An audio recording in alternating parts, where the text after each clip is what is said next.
Well, hi Suki, thank you very much for joining us today. For those people who don't know who you are, would you mind introducing yourself? Of course, yeah. Hi, Gaby. So my name is Suki Singh. I'm one of the area managers at Practice Plan. I've been with Practice Plan for, 15 years in June, actually, this year. Wow, okay. So quite a while. Yeah. And I was working in dentistry previous to that. So for a total of 18 years now. Wow, okay. You better be doing something big to celebrate that milestone in June. I hope so. The party's in order. Yeah, definitely got the date in my diary. So yeah, hoping to celebrate it. Absolutely. Excellent. Well, I mean, you're obviously very well placed then to be discussing dentistry and that kind of NHS private shift. And, you know, what we're seeing today is that a lot of people are making that move because it's just what is working for them for a number of different reasons. Yeah. So I think a good place to start for this is how do you know when a move to private practice is the right move? It's a really interesting question, Gaby, because it's mainly down to the practice, actually, whether they feel it's the right move for them. So what we're finding at the moment is there's various reasons that practices are making the decision to move away from the NHS to private dentistry. It may be down to things like team morale. I think it's really quite difficult to be working in NHS dentistry at the moment, and team morale has been affected by that. So we have principal dentists, business owners coming to us and saying, look, you know, the team, myself, the associates, everybody in the team is feeling really quite stretched and really quite under pressure and feel like it's not really working for them anymore in terms of the work-life balance and the experiences they're having at work. And what we need to now do is look at consider our options to basically move away from the NHS and move more into private dentistry.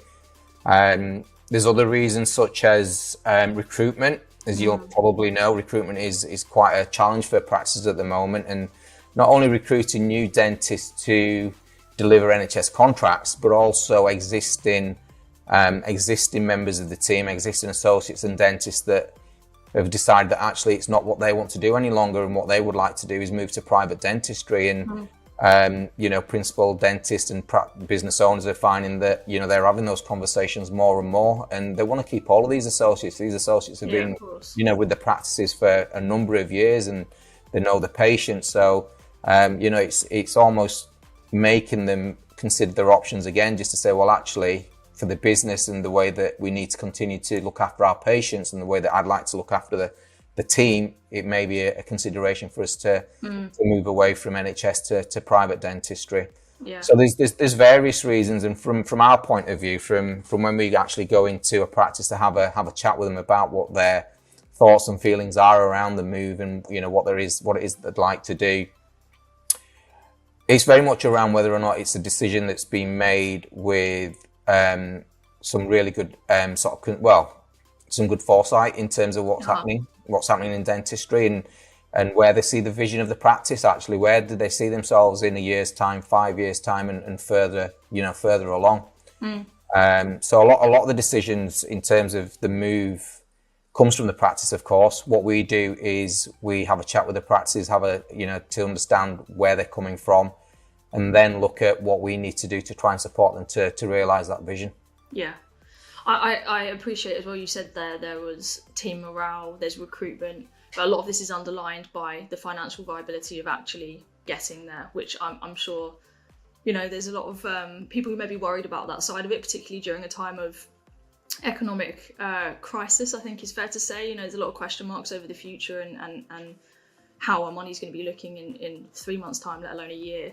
So what kind of number crunching do you have to do to make sure that this is going to be financially viable for a practice? Well, what we do is we have an income replacement calculator, Gaby. So one of the things that we do is look at what the NHS contract value is for a practice, and what we need to then consider is, okay, so how do we safeguard that in the future with a move to private dentistry? What do we need to have in place for the practice, and what does the practice need in terms of income from private dentistry, whether that, you know, that's pay-as-you-go or private plan membership, to cover the cost or cover what they would have received from an NHS contract. So, you know, we go into it in quite some detail with the practice in terms of the NHS contract value. We look at things like their hourly rates. We look at things like what they're charging currently for private exams and hygiene visits, for instance. We also look at, which is really quite important, is look at patient numbers. We need to know how many patients the practice has been seeing on a regular basis over the last 2 or 3 years. And then we sort of delve into it a little bit deeper to have a look at, of those patients, are they regular attenders? Are they fee paying adults? What's your exempt patient numbers look like, as well as children. And we sort of do a bit of number crunching on the back of that to say that, right, okay, based on, what we know, based on what we would look to cover in terms of your NHS contract, what we need to cover and maintain and keep going. What does that mean in terms of the patient plan membership fees? What does that need to look like? And, how much is that going to be a month? How many patients would we need to join? It may be that, you've got a couple of different membership plans in the practice. What does it mean in terms of the split? We look into it in quite some detail.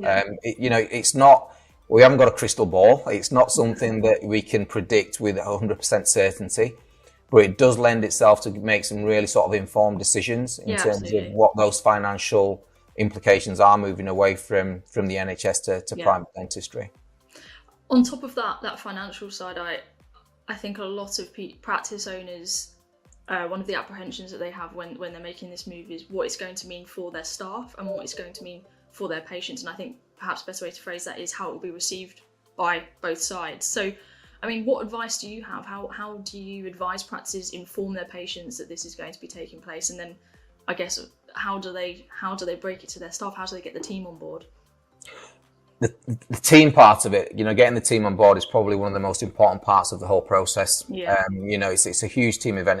You can't be relying upon, the associates, the dentist, the business owner, to do it all. You can't be relying upon the front desk team or the staff and the nursing team. It has to be a huge team effort to be able to do that. And a lot of the practices that we work with, once we've gone through the initial conversations with them and we've understood where they're coming from in terms of why they're doing it and whether it's a viable option, and they've made the decision to move to private dentistry, then we do talk about, well, actually, how does your team feel about it?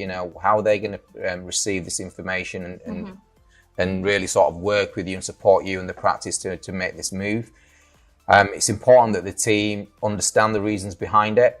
And a lot of them do, actually. A lot of them are experiencing what it's like to work in NHS dentistry at the moment. So it's not just the pressures that, the business owner or the principal dentist or the associates, for that matter, are feeling. It's felt throughout the team. It's felt from everybody that works in the dental practice. And, as I said before, some of the drivers for principal dentists to make the move to private dentistry is coming from the team. It's because it's what they feel that they need to make their work-life balance much better than what it is and relieve some of the stresses that they're facing. And if you've got those feelings from your team and that's what they're informing you of, then more often than not, they're going to be very much on board with the move. And it is a brave move. It's, it's something that isn't the easiest decision at all for any business owner to make. But providing you've got the support and the help of your team, it just takes the load off. It takes the load off in terms of the processes that need to be put in place. To be able to move, to make a successful move, I suppose, from NHS to private dentistry.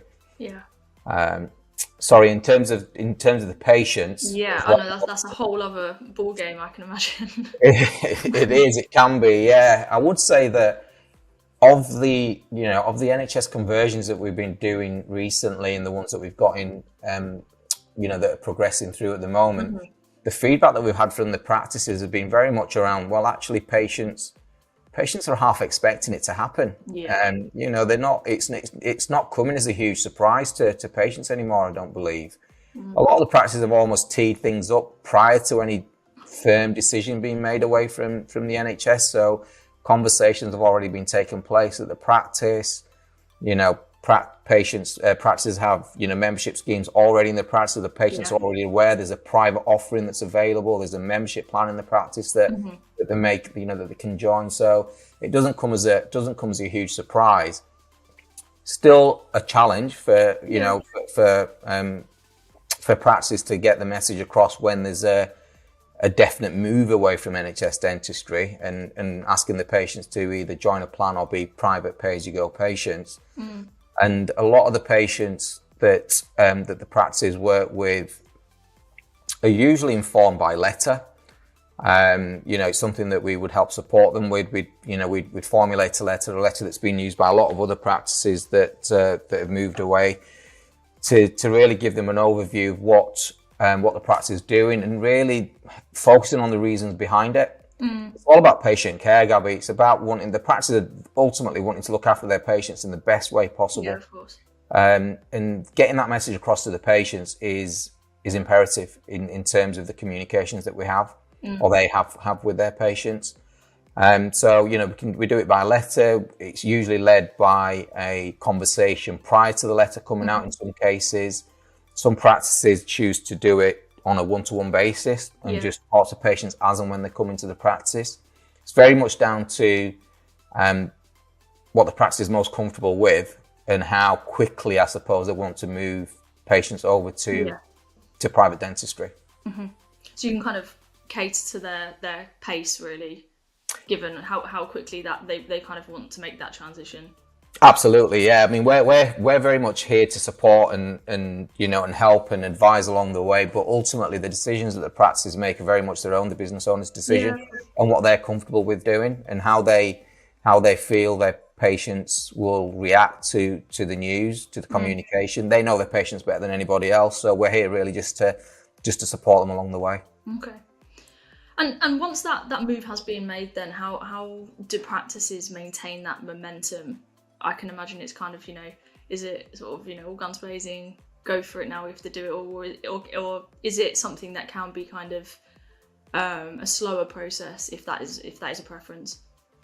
It can be both. It can be, like I say, it can be a slower process if that's what they choose to do. If they choose to do it by a mailing, for instance, then yes, there's, once the letters hit the doorsteps, then there's usually a period of time where the practice becomes incredibly busy with patient inquiries over the phone, patients coming into the practice to inquire, and they need reassurance, Gaby, and they need to just know that, the decisions that the practices have asked them to make are the right ones, and just a bit of reassurance, whether that again is over the phone or whether it is in practice.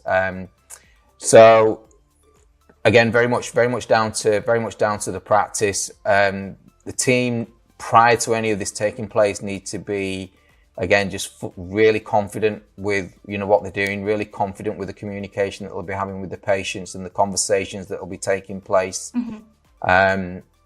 And on things like conversion day, so to speak, there'll be the support. There's usually support from ourselves. We're usually in the practice as well to help them through that initial sort of period when it can get quite busy, and also just helping them deal with patients that have got lots of different types of questions. Hopefully, most of those questions we'd pick up in a training session anyway. Yeah, of course. These are the things that you can expect. These are the questions that most patients will probably ask, and then it's just a case of doing it, I suppose. It's in the do, isn't it? It's doing it and facing the challenges head on if there is any. And most of the practices that we do work with, they find that actually a lot of the anxiety and the stress behind the actual communication to the patients and how they're going to react is nowhere near as bad as it is, as bad as they initially thought. Yes, is it fair to say that you'll get the occasional patient that may feel upset and angry and so forth, and it's knowing how to handle that situation. To finish off, what about the aftercare? So the conversion's taken place, and there's going to be niggles, there's going to be things that perhaps little problems that arise or challenges. And what do practice plan do, after it's actually taken place to support their practices? Well, we're in constant contact with the practice as well. So as I said, prior to the mailing going out, there's a lot of support in terms of setting everything up, making sure that everything's as it should be, making sure the team's all fully trained and comfortable and confident talking to patients.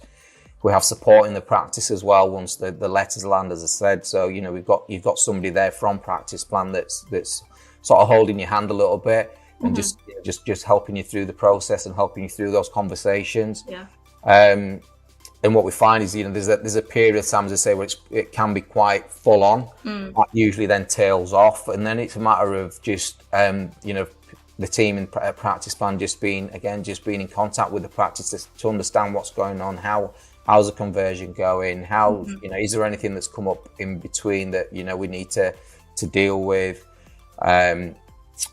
Further training for the team as well, just to make sure they're you know, they're engaging and they're saying the right things and handling things in the correct way, and the message is consistent throughout the team as well. So there's a load of support beforehand, there's a load of support during, and there's a load of support afterwards as well from everybody in the team. All right, well, thank you very much for talking us through that. I'm sure if anybody listening or watching has any questions, that we'll make sure to include the relevant information so they can get in touch. Brill, thank you, Gabby. Hope everybody's enjoyed listening, as I say, and thank you for the time.